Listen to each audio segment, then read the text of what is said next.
دونوں طریقے سے آیا ہے کہ محض کھیل ہے اور تماشا ہے۔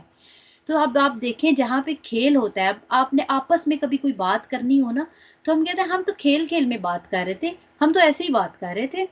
تو یہ ایسے ہی ہے جگہ، اس کھیل کھیل والی جگہ کو آپ نے سیریس نہیں لینا کہ بس یہی ہے ختمی مقام ہمارا، یہی ہے ہماری آخری جگہ جہاں پہ ہم نے بیٹھنا ہے اور رہنا ہے۔ نہیں، یہ تو بس کچھ لمحوں کا کھیل ہے، ختم ہو جائے گا۔ تماشا ہے، تھوڑی دیر خوش ہوں گے، ختم ہوں گے، تالے بجائے ختم، چلے جائیں گے۔ تو تماشا اسی طرح ختم ہو جاتا ہے۔ اسی آیہ مبارکہ کے آخر میں اللہ رب العزت نے کہا کہ جو دنیا ہے نا، یہ دھوکے کی پنجی ہے، دھوکے کا سامان ہے۔ تو جو دھوکے کا سامان ہوتا ہے نا، وہ کیا ہوتا ہے؟ تو دکھتا کچھ ہے، ہوتا کچھ ہے، یہی اسی کو تو دھوکا کہتے ہیں۔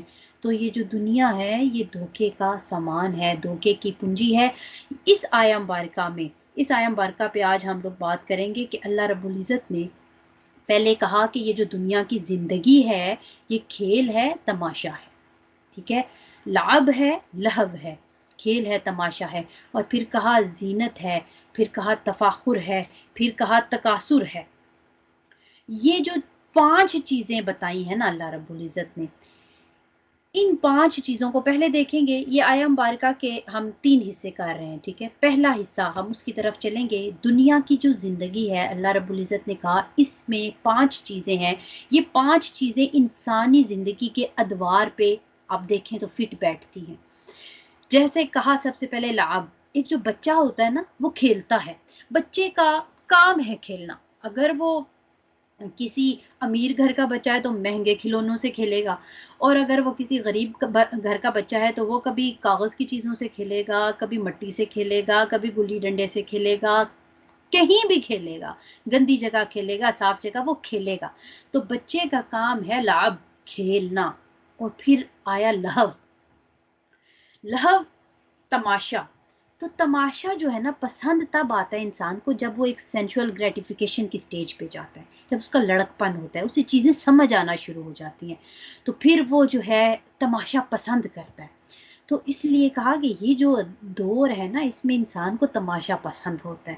بچپن کے دور میں کھیل پسند ہے بچے کو، اور پھر جب تھوڑا بڑا ہوا سمجھدار ہے، اسے تماشے پسند ہے، پھر وہ کھڑے ہو کے تماشے بھی دیکھتا ہے۔ اور جب تھوڑا سا اور بڑا ہوتا ہے، جوان ہوتا ہے، تو اب وہ کانشیس ہو جاتا ہے زینت کے بارے میں، اپنی زیبائش کے بارے میں، اپنی بیوٹیفیکیشن کے بارے میں کیسا لگ رہا ہوں، میں خوبصورت لگ رہا ہوں، میرے کپڑے ٹھیک ہیں، میں نے اچھے کپڑے پہنے ہیں، میرا ہیئر کٹ کیسا ہے، مجھے ایسے سوٹ کرتا ہے کہ ایسے سوٹ کرتا ہے۔ تو وہ اب زیب و زینت کی طرف چلا جاتا ہے۔ اور پھر کہا کہ تفاخر، اب وہ اس کی وہ سٹیج آتی ہے، انسان ادھیڑ عمر میں گیا، تھوڑا سا جوانی سے آگے 30 سال آپ کہہ لیں، اس عمر میں جاتا ہے، تو اب اس کی نا کوئی حیثیت بننے لگ جاتی ہے، اب اس کا کوئی سٹیٹس ہوتا ہے۔ اب اس نے جو بھی محنت کی ہے، 25-30 سال گزارے ہیں، اس کی وجہ سے یا تو وہ دولت کما لیتا ہے، یا اس کا کوئی اچھا پیشہ ہوتا ہے، کاروبار ہوتا ہے، تو مطلب کہ اس کی کوئی حیثیت بن جاتی ہے۔ اب وہ اس حیثیت پہ تفاخر کرتا ہے، فخر کرتا ہے۔ اب وہ بھی معاملہ گزرا، وہ دور بھی گزرتا ہے، اور پھر انسان پہ وہ دور آتا ہے کہ جب وہ اپنے آخری منازل کے قریب ہوتا ہے، اب بڑھاپا کہہ سکتے ہیں، یا بڑھاپے سے تھوڑا سا پہلے کا وقت کہہ سکتے ہیں۔ اب وہ بڑا ریئلسٹک ہو جاتا ہے، اور وہ پھر کیا کہتا ہے کہ جو بھی مطلب حقیقت کو سمجھنے لگ جاتا ہے، اور پھر کہتا ہے کہ جمع کر لو۔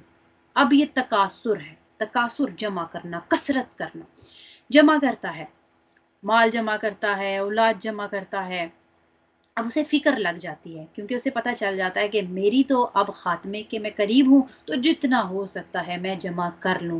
اب قرآن کیا کہتا ہے کہ الہاکم التکاثر، جب وہ تکاثر میں پڑ جاتا ہے تو پھر وہ کہاں پہنچتا ہے؟ حتی زرتم المقابر، وہ وہاں پہ پہنچ جاتا ہے، قبر تک۔